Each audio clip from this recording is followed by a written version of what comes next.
Welcome to another contribution for Utopian.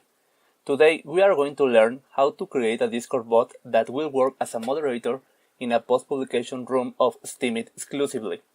The first thing we must do is configure our system with all the necessary libraries. We will use npm and gs. We start by entering the npm init command. We will leave all the fields blank. Simply enter the enter key in each one. Now we install the Discord library with the command npm install save discord.js. We do the same to install .env, which will help us configure our environment.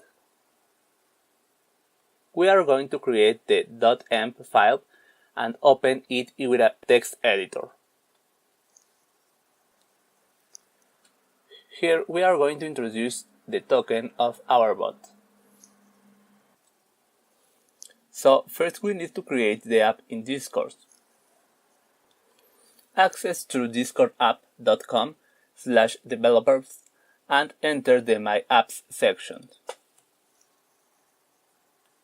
Here we click on the plus icon to create a new application.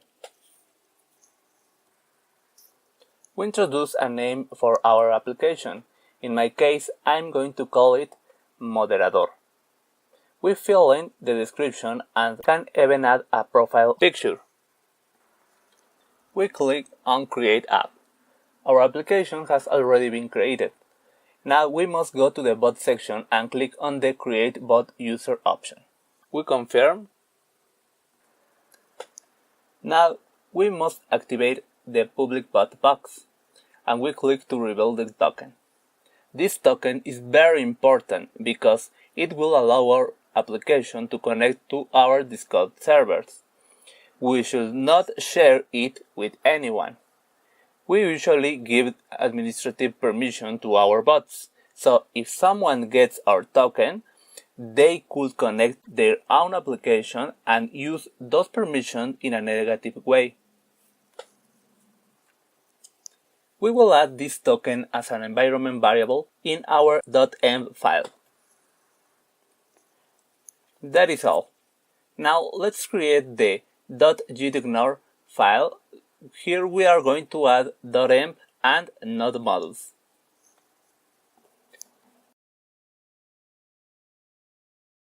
Now we create the index.js file.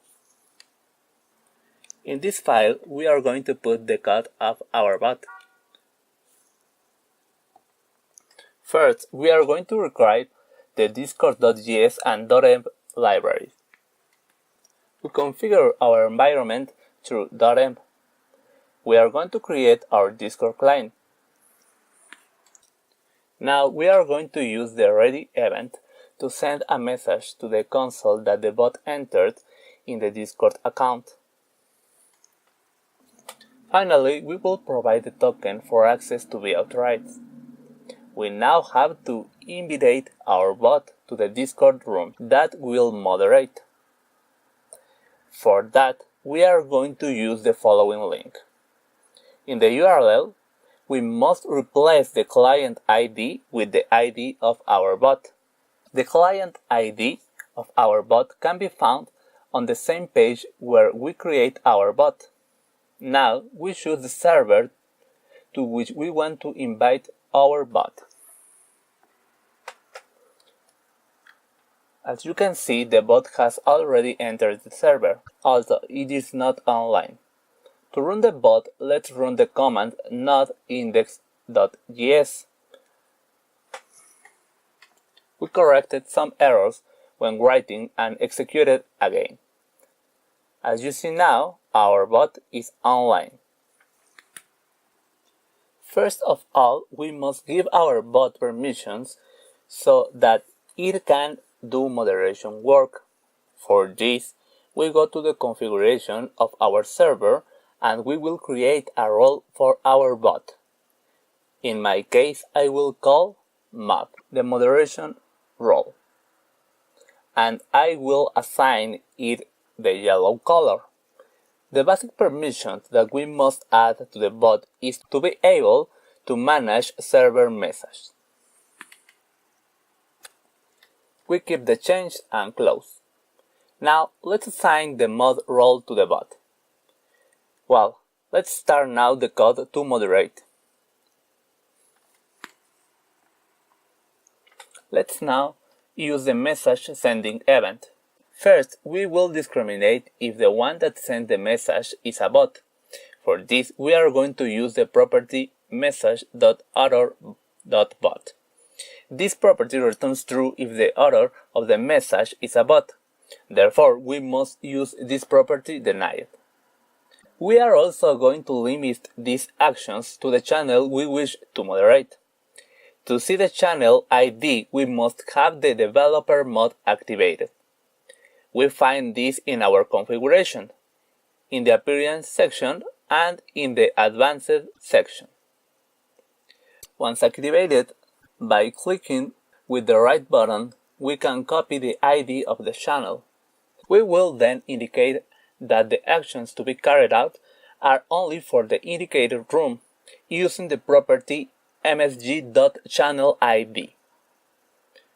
To simplify the task, we are going to ask first that the sent message doesn't contain spaces, since we are wishing that in this room only steemit hyperlinks without added text will be published. In case a message is sent with spaces, we will indicate in the console which message was deleted.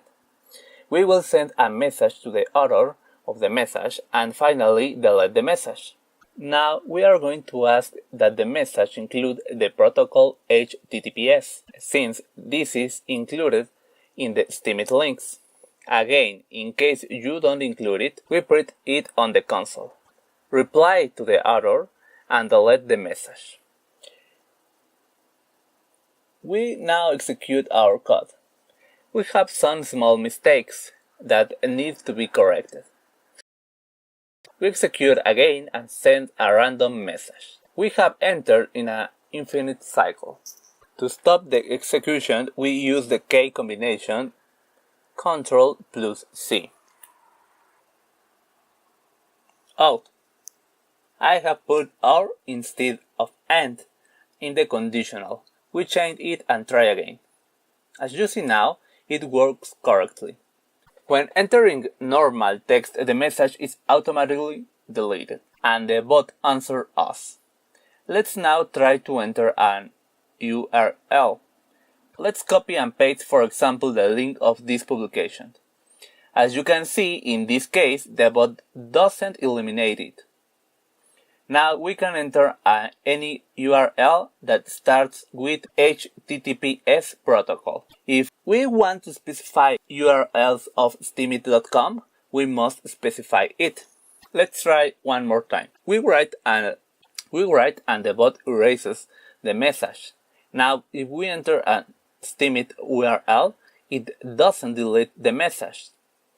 Let's now enter the code to prevent a user from putting the same link several times. We will use a variable to count the repetitions of a hyperlink. We will use the fetch message method of the channel to rescue the last message of the channel. With the limit argument, we introduce how many messages we want to rescue. The message rescued will be before the ID indicated by the argument before. In this case, we will indicate the ID of the received message, since we are not interested in comparing the message with itself. Now we say what we'll do with the message rescued. We use the array method to convert the group of messages into an array. We will cycle through the arrangement. If the message has the same content as the last sent message, then we will show the message in the console, and for the first time it defines the repetition. The bot will respond in Discord and erase the message. We now include the error handler so that we can display the error in the console. We fix some errors that I just noticed. I have misplaced the name of the variable we use to count the repetitions. In some places I wrote I, but it is RPTS, so I correct it. We run again. And as you see, now the bot erases the message when it is sent repeatedly. If we put a link that had not been placed before, it accepts it. When repeated, the bot deletes it. If we put a link that has not been placed before, it accepts it. When repeated, the bot deletes it. Now we must remember that the limit of message that we are requiring is 30. Therefore, if the publication is beyond the 30 message, it will no longer erase it even so it is repeated. If we want to compare with a greater number of messages, we must change the limit. The maximum figure is 100. As you see now, it detects the repetition that it did not detect it before.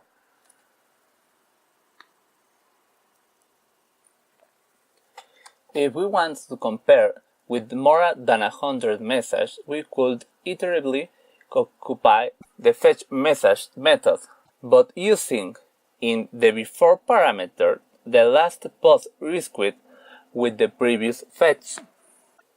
I hope you found this tutorial useful. See you!